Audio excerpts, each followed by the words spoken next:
omanyi abantu tebagala babulira mazima. Emundu eno ebeerako magazini meka?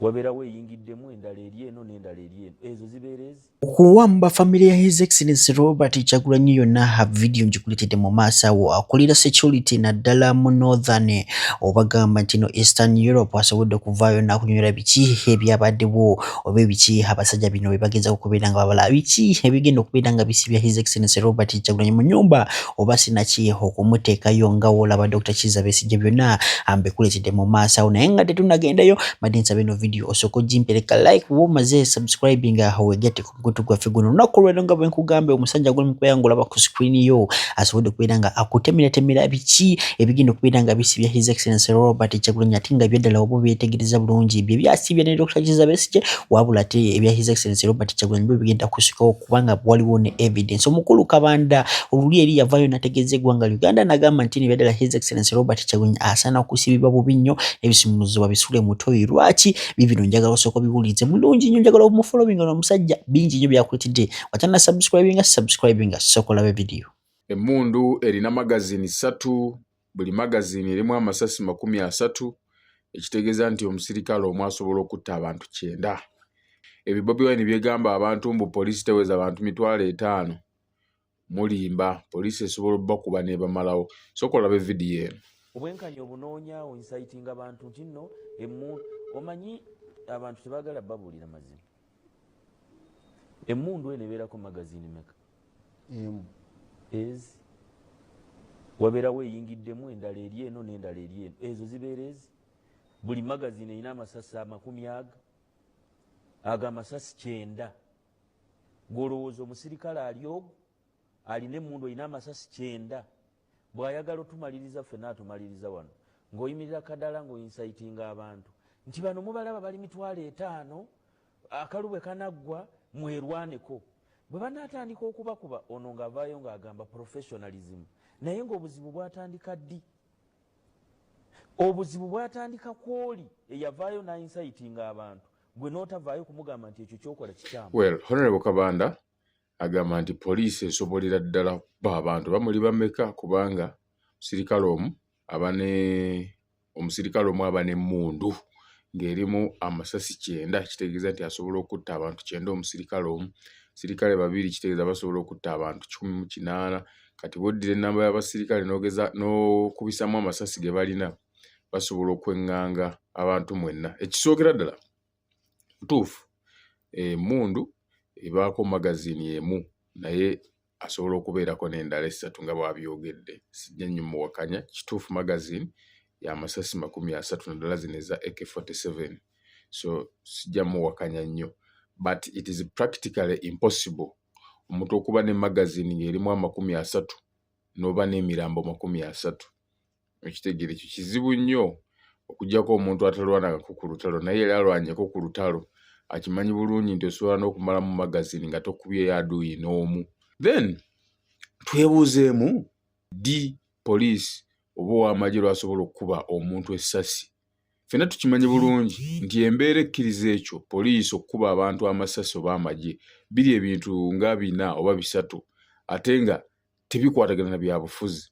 Ekisookera ddala self defense. Kyova olaba tukugamba tokuba wa byakwerinda, tokwata jjinja, tomukolako kintu kyonna kubanga asobola okweyambisa kubanga asobola okukozesa excuse eyo ne babakuba amasasi nti yabadde self defense. Okitegeera kubanga bwe wabaawo threat of death asobola okwetaasa n'akuba essasi naye tewali teeka likkiriza wa byakwerinda kukuba bantu masasi abatalina byakulwanyisa abali mu kwekalakaasa mirembe nga balina eddoboozi lyabwe lye batuusa oba nga beexercisinga their right to assemble. Ekyo tekiriiyo era singa baba bakikoze baba bamenya amateeka aga wano n'aga international community era ensi ebebalaba nabo bennyini tebakisobola kubanga kijja ne consequences empitirivu. So bino byakuteeka fear mu bantu nti bagenda bakubamu amasasi nga bakuba ebiyenje. No. Etteeka ate kkambwe nnyo kukozesa emmundu ku bantu aba bulijjo abatalina byakulwanyisa abeekalakaasa okutuusa eddoboozi lirabe kuba ekyo kiri mu nnamusemateeka. Weebuuzeemu, inciting violence musango okusinziira ku Penal Code Act. Lwaki Kyagulanyi bagamba nti inciting violence naye tebamukwata? Kubanga byayogera biri mu mateeka. You have right to assemble, muyina eddembe okwekalakaasa, ebyo ssemateeka bibawa okulaga obutali bumativu bwammwe. Kyova olaba tukugamba beera peaceful, kubanga buli lw'okola peaceful protest gavumenti oba ogitaddeko akazito k'otayinza na kumanya. Kyova olaba basoomooza nnyo mukole ffujjo, kubanga esobola okuyita mu ffujjo eryo ne bakolako effujjo ne yeewaŋŋamya mu mateeka nti oba baali basobola okutuusa obuzibu ku bantu oba abasirikale babadde beetaasa. Kyova olaba poliisi egamba nuupu erumba abasirikale kufuna excuse eyo nti oluusi baba bakubye eba self defense. So protest vote can only work out nga mwabeekalakaasa muli peaceful. Awe esobola okuworking out. So tulowooza nti okubeera violent kyekigenda okutiisa abasajja kibajjeko ekijjo batiisa. Right, omwaka guwedde oba gamba nti no the last campaigns His Excellency Robert Kyagulanyi Gulu oba Northern Uganda yasobola okubeera nga hapikingayo only 30% oba 25%, abalala basobola okubeera nga beegabanya ha percent yasigayo. Naye olunaku olwaleero nkugambye ebintu byakyuseemu oba ogenzeko Arua ebyaddala olabira ddala nti no His Excellency Robert Kyagulanyi amaanyi yakoze ki? Amaanyi yagongeza ate n'eggulu yo ate wetwogerera ssaawa zino General Salim Saleh abadde avuga. Nkugambye omukulembeze w'eggwanga amanyikiddwa nga His Excellency Robert Kyagulanyi to be ebyaddala yamaze dda kubeera nga awamba nayo. Njaga osooka owulirize mobilizer we ng'ageza kubeera nga kunyonyola omulamu buli endowooza mu comment section. Mulowooza ku luno agenda kwangula na mmeka? My name is Asega Habib Jogo, Secretary for Mobilization in charge of Northern Uganda.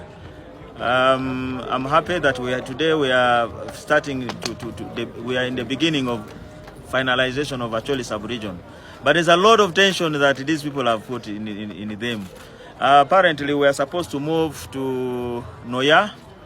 We are moving in Noya, and we are going to have many stopover. Remember, Noya is where General Tema comes from. Is where Todong comes from. So they have a lot of pressure on them. They have poured a lot of soldiers. It is not now police manning, but it is soldiers, army that they are manning. We expect to have it tough today and tomorrow, because as I talk now, our stage van is being arrested by military in a place called Bibia. In a place called Bibia, they have been arrested. Our boys have been put under arrest. We are working out to see that the stage is released. We are supposed to have our rally in Elegu at the border. We secured our venue, and we have the letter signed by the town clerk.